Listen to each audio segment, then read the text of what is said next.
I saw these angels taking up positions everywhere. இந்த தேவதூதர்கள் எல்லா இடங்களிலேயும் நிலை கொள்ளுகிறதை நான் கண்டேன். Huge mighty angels. பிரம்மாண்டமான வல்லமையான தேவதூதர்கள். Over the Pacific Ocean. Pacific சமுத்திரத்தின் மேல். The South China Sea region. தெற்கு சீன கடல் பகுதியிலே. Let me accurately tell you where exactly in geographical position he is stationed. பூகோள ரீதியிலே எந்த இடத்தில் அந்த தேவதூதன் நிறுத்தப்பட்டிருக்கிறார் என்பதை நான் துல்லியமாய் சொல்லுகிறேன். Nah, that's okay. If you guess that these angels have something to do with the end of the world, of course you'd be right. YouTube prophets have been working overtime to explain that an increasing number of earthquakes taking place around the world is a harbinger of end times. Now, it's easy to ridicule these people and make fun of their sincerely held beliefs. So here we go. Beginning of the 21st century, these massive natural disasters are intensifying. Oh. Now, what's this mean? Well, if you're asking me, I firmly believe that the world is getting ready for the tribulation. That's spelled tribulation. Aye. The world is preparing for this, whether you believe it or not. You know, the Bible warns us, of course, of the increasing number of earthquakes, right? As the return of the Lord draws near. As the day of the Lord draws near, right, that you're going to see increasing number of earthquakes. Now, we've already seen the quake, and then we've had a second quake now, right, with a different epicenter in Japan. Okay, that's two. So the obvious question to ask is, are we really seeing an increasing number of earthquakes? Not one single creationist, televangelist, or self-proclaimed prophet bothered to even ask this question or check to see if their premise is correct. So I suppose I'll have to do it for them. The United States Geological Survey keeps tabs on the number of earthquakes worldwide, and no surprise, it turns out that earthquakes of magnitude 7 or greater have remained fairly constant. The perception that there are more earthquakes may be the result of more numerous and accurate seismometers, as the USGS suggests, but it may also be because the worldwide reach of satellites and television news means creationists are more aware of what's going on in the world beyond the moonshine still and the hay barn. It would help if their understanding of the past equally extended beyond the most recent hoedown. While instruments weren't around to record the Shenxi earthquake in China, it killed 830,000 people. On that scale, this should have been the mother of all harbingers of the end of times, except that the world didn't end. The earthquake happened in 1556. 230,000 people were killed in an earthquake near Aleppo, Syria, and the world didn't end then either. In 1138. Around 200,000 died in an earthquake in Iran in 856, 100,000 in China in 1290. None of this seems to have ended the world, and the activity has not got any worse. Earthquakes are caused by the movement of tectonic plates. When two plates get jammed, stress accumulates, and when the jam is broken, the plates move suddenly and cause an earthquake. That isn't to say there isn't some pattern to all this earthquake activity, because movement along one section of a plate boundary will put stress on the plate borders either side of it, a phenomenon known as stress transfer. A very clear example of this pattern was found by researchers Stein, Barker and Dietrich along the North Anatolian fault line in Turkey. An earthquake at the eastern end of the fault line transfers stress further west, triggering another earthquake years later. Over years and decades, these earthquakes march inevitably westwards.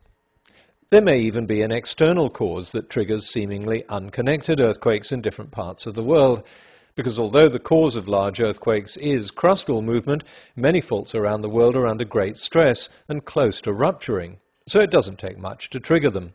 Teleseismic waves, for example, which travel through several plates, and even global weather patterns. Research shows that a sudden drop in atmospheric pressure can trigger earthquakes, but it still doesn't mean Danny Glover was right when he said the Haiti earthquake was caused by global warming. There's also the tidal effect of the moon's gravitational attraction, which moves the Earth's crust as well as the oceans. There are still a lot of unknowns that may cause earthquakes to cluster in different parts of the world over a period of years.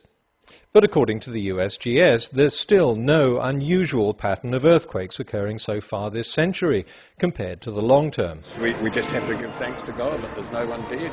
I mean, there's lots of damage to property and things, but there's no one dead, and everybody agrees. Normally when you hear of earthquakes, you look at people going through rubble looking for living persons and dead persons, and there's nothing like that in Christchurch. And this have to be one of the wonders of the world. That, of course, was after the so-called miracle earthquake that hit Christchurch last year. A few months later, another earthquake hit the city and nearly 200 people were killed. For some reason, Bishop Jones didn't go on television again to talk about the wonders of the Lord, or his pious interpretation of seismic geology. Glenn Beck, on the other hand, well, here's what he thought President Obama should say when the Japanese earthquake struck in March. My fellow Americans, I know that you, like me, are heartbroken over what the people in Japan are enduring right now. There was a massive earthquake, 9.0. You know it. You can't avoid it. You've seen it everywhere. It's one of the largest earthquakes on our planet's history. Of course it's not. Our planet has been through much bigger earthquakes, but no one can fault the sentiment. Anyway, that's what Beck said when pretending to be the president. Here's what Beck said about the Japanese earthquake when he was playing himself. I'm not saying God is, causing earthquakes. Well, no, I'm not saying that I'm not saying that either. God, what God does is God's business. I have no idea. But I'll tell you this, whether you call it Gaia or whether you call it Jesus, there's a message being sent, and that is, hey, you know that stuff we're doing? Not really working out real well. Maybe we should stop doing some of it. I'm just saying. Well, Glenn, if earthquakes are a punishment to mankind for our sin, then why are the only people being punished those who live near seismically active fault lines? Does human wickedness only happen along the edges of crustal plates? If earthquakes are a sign of anything, they're a sign that crustal plates are continuing to move just as they have for millions of years, and the Earth's geology is pretty much the same as it's been since the Cambrian. If anything was going to herald some supernatural end of the world, it would surely be if the Earth's crustal plates stopped moving and we got no earthquakes. But earthquakes aren't the only sign of impending doom, apparently. All sorts of nasty things are now going on in the world. We have these natural disasters. We have people murdering each other. Wow, that's we unheard have parents killing their children. You can't even keep up with what's going on anymore. We have this economic problems all over the world. Yep, this never happened before. These things are going to get worse. Spill it again. And worse. And again. And worse, okay? Okay, that's enough. Signs of Judgment Day. The End Times. The Sean Connery impersonator is right. Just listen. In the near future, ignoramuses amongst profuse knowledge, unjust wars and earthquakes will increase. Wealth, promiscuity, and unheard-of diseases will spread, and good manners and family ties will cease. A slave girl will give birth to her future master. The moon will appear bigger. Women will outnumber men 50 to 1, and wild animals will speak. Foot odor will become a sexual pheromone. Bird crap will become bigger and whiter. The Italian Prime Minister will grow a new body part, but no one will know what it is. A man will scoff and say, "Look, I've got nothing against these prophecies." Look, I've got nothing against these prophecies. Anyone is free to prophesy anything they like. But don't piss on the roof and tell me it's raining. If the end of days is supposed to see an increase in war, pestilence and famine, then we've seen the opposite happening. In the last 2,000 years, we've never been healthier, better fed and more at peace. If you can't accept that, then here's a challenge. Read a history book. Then find any decade in the past 2,000 years when war, famine and disease were less prevalent than the last 10 years. Find a time when we were more at peace. Find a time when average life expectancy was higher, when disease was lower, or when the world was better fed. We may have conflicts in Afghanistan and Burma and elsewhere, but we have nothing to compare to the 8th century An Lu rebellion that killed around 15% of the world's population. And while we have the threat from Al-Qaeda, for 2 centuries Western Europe was terrorized by the Vikings, and a few centuries later most of Europe and Asia lived in fear of Mongol invasions. You think AIDS is a sign of increased pestilence? What about the Black Death, bubonic plague that wiped out 1/3 of the population of Europe in the Middle Ages, or the depopulation of the Americas from introduced diseases? What about cholera, measles, polio, typhoid and smallpox that were once prevalent but have now either disappeared or been brought under control? Now the average life expectancy of the world's population is the highest it's ever been.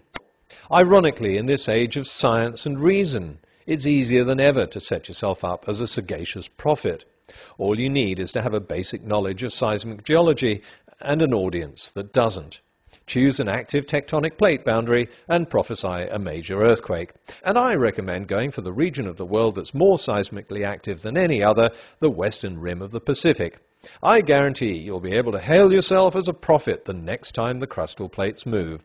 But don't just take my word for it. Listen to this little fact here. One more time it will happen again. That is why those angels are positioned and stationed in the Pacific Ocean. One more time it's going to take place. Fear God! The hour of his judgment has come. In that time, the rumours of things going astray, and there shall be a great confusion as to where things really are, and nobody will really know where lieth those little things.